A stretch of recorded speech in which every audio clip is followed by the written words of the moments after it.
Florida State, over the last few weeks, Richie, we talked about this, but Florida State was in a position to have the worst recruiting class of our lifetimes, right? They obviously didn't measure classes the way that they do now back in the day, but even those classes were obviously much better because you just look at the talent that Florida State was bringing in.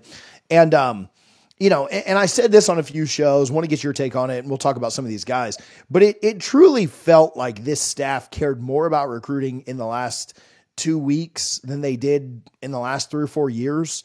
I don't know.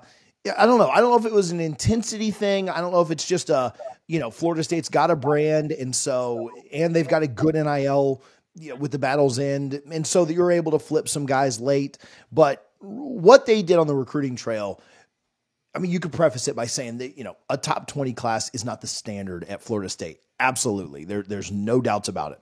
A top 20 class, when you go 2-10 and are kind of just in the absolute dumps with no idea who coaches are going to be, guys are signing without coaches, this, that, and the other, a top 20 class in that perspective and looking at it from that angle is pretty impressive. Yeah. I thought for sure we'd finish around 35 to 38.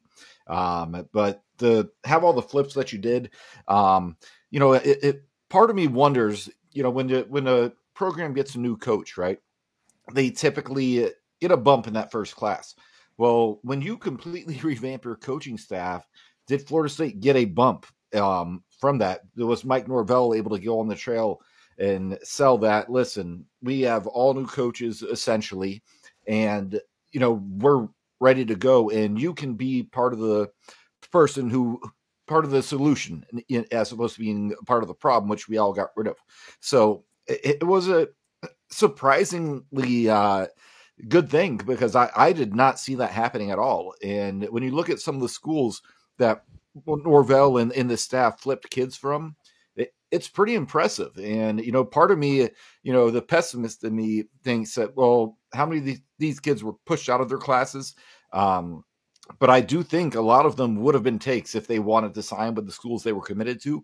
And for Florida State to flip kids from LSU, Auburn, Ole Miss, really good high profile programs, that's encouraging moving forward. Again, you got to do better than 2-10 next year, obviously, but to get those flips after 2-10, that's pretty impressive to me. All right, I'll get right back to chatting with Richie, but first I do want to tell you we're running a special on our Patreon right now. It's just patreon.com/DFNS. There's a free trial. You can go check it out for a week. Obviously, with the portal open, we expect a ton of news out of Florida State this week and in the weeks going forward. Guys jumping in the portal, guys that we're targeting in the portal, coaching hires, whatever. If you want some access to that inside information, it's $3 a month. But right now, again, free trial, patreon.com/DFNS. No other ads in here. If you want to just give back and support our show, our channel, you can do that there as well. Again, patreon.com/DFNS. The link is in the description. We would very much appreciate your support. Yeah, I mean, just looking at what you did, obviously there were several on signing day and in the signing period, but then just zooming out, really what you did over the last 2 or so weeks, to 8 total flips, unless I'm missing one. Boggs from UCF, a 4-star wide receiver. Arnaud from Auburn. That was certainly not a push out. That's a kid that Florida State was in it for. Boggs obviously coming over. Malzahn obviously had a lot to do with that one. He absolutely went off for, I believe it's Cocoa in their state semifinal, and now they'll be in the state championship game. A really talented wide receiver. Arnaud, a kid that you had some juice with in the summer, picked Auburn, ended up coming to Florida State. Harold from LSU, another big pickup. Gelsey, kind of a mutual parting of ways there with UF, like that. That I don't know if that's a true flip, kind of the same way as Tramel Jones is more of a mutual parting of ways and then ends up somewhere else. But you bring in Gelsey. Cromaz, the big one from UGA. You absolutely needed a running back commit. And, I think, the running back room is still kind of TBD, but you picked up a kid that is really, really talented and could make a pretty big impact for you next year. Picking up Lee from Ole Miss was big.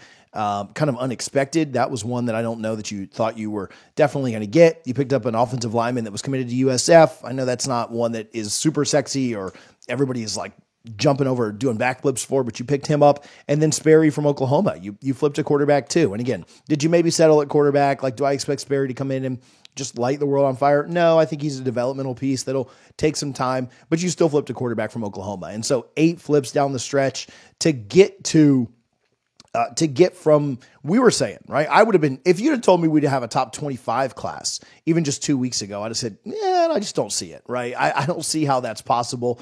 And to get into the top 20 on 247, 19 on 3, I believe, is pretty impressive. And it kind of speaks to me, we talked about, can Mike Norvell turn this around? Obviously, there's a long way to go, and I don't think anything is settled just yet.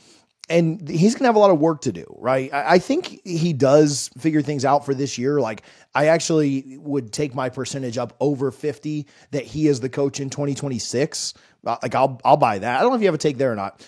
Is he the coach in 2030? That's kind of what I talk about when I think about like turning things around completely. Like, when we're in a new conference, is he the coach? That's what I'm probably more like TBD on. Is he really like the long-term guy at Florida State, which I hope he is. I like Mike. But I do feel more confident about the direction that they're heading right now with some of the coaching hires, with the emphasis on recruiting.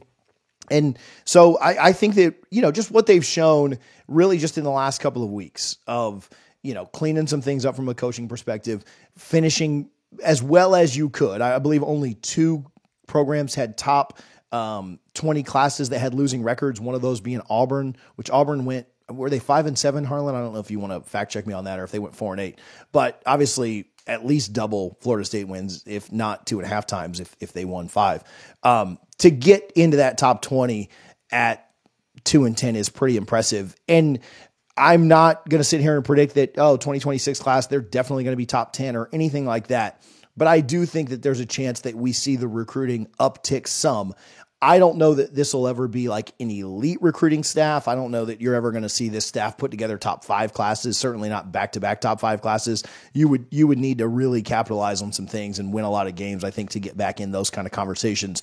But you certainly need to recruit better than most of the ACC, and they did that, right? They out-recruited the ACC champions. They out-recruited SMU, who was in the ACC championship. The only ACC team they're behind is Miami, and Miami finished with about a 14-15, the 14th or 15th best class in the country, based on what site you're using. And so you're 4 or 5 spots, 5-6 spots behind them. And so you're certainly in a better spot than even the most optimistic FSU fan would have thought you would have been in.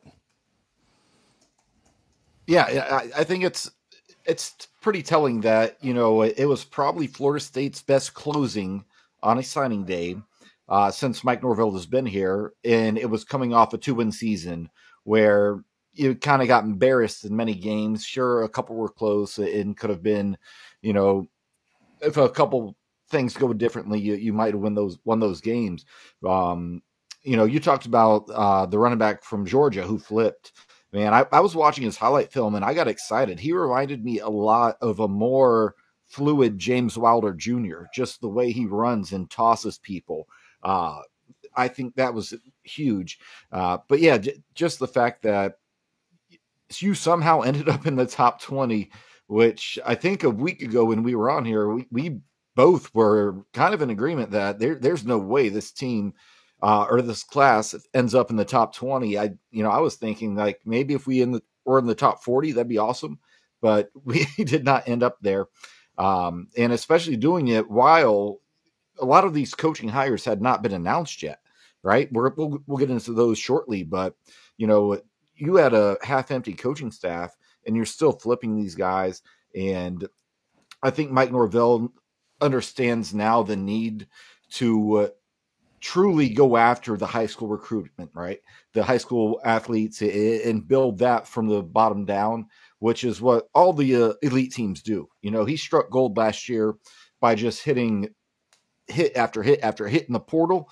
And I think he realizes now, after seeing what his portal hits from a year ago that played for Florida State this year did, he says, okay, no, I need to go to high school and get kids. And there's definitely a place for the transfer portal. And I think he will continue to utilize that. But you need to improve your high school recruiting. And it'll be interesting to see. I'm not sure Florida State gets a top 10 class next year, because a lot of these kids nowadays, they make their commitments during the summer, and you're still a 2-win team by come this summer. But to your point, you were saying, will he be here in 2026? I think so. Will he be here in 2030? He's got a lot of work to do, TJ. He really does.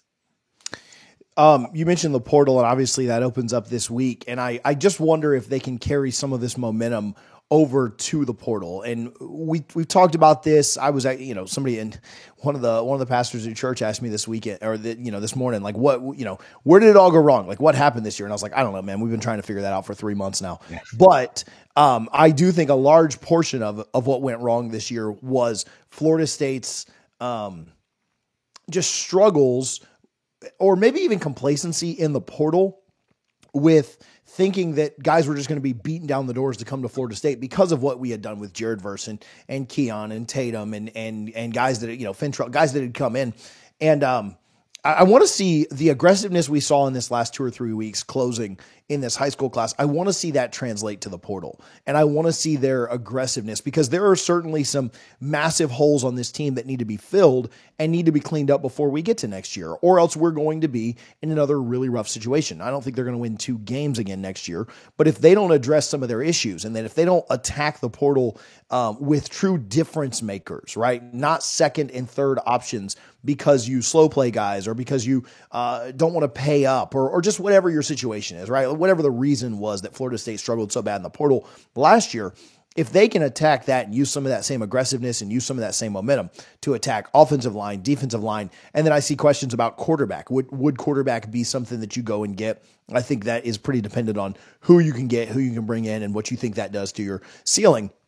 I think that if you can attack the portal with the same aggressiveness that you just attacked the end of the recruiting class with, you can be in a lot better shape. Honestly, Richie, if Florida State can clean up offense and defensive line through the portal, which is no easy task. I'm not sitting here saying that like that's an easy thing to do, but if they can go out and get a tackle or 2, if they can go out and get a really good edge prospect and a good defensive tackle prospect that you can pair with some of your young guys that you've developed or brought in, then I think they can be looking at a much higher floor for next year. To me, the floor for next year really needs to be a bowl game. It needs to be 6-6, and the ceiling needs to be 8-9 wins, right? And that's kind of, to me, a successful year is somewhere between 6+ and 9, 10 would be pretty optimistic. But in our year-to-year college football, I don't think it's out of the realm of possibilities. No idea what Miami's going to look like. No idea what Bama's going to look like. No idea what Florida's going to look like.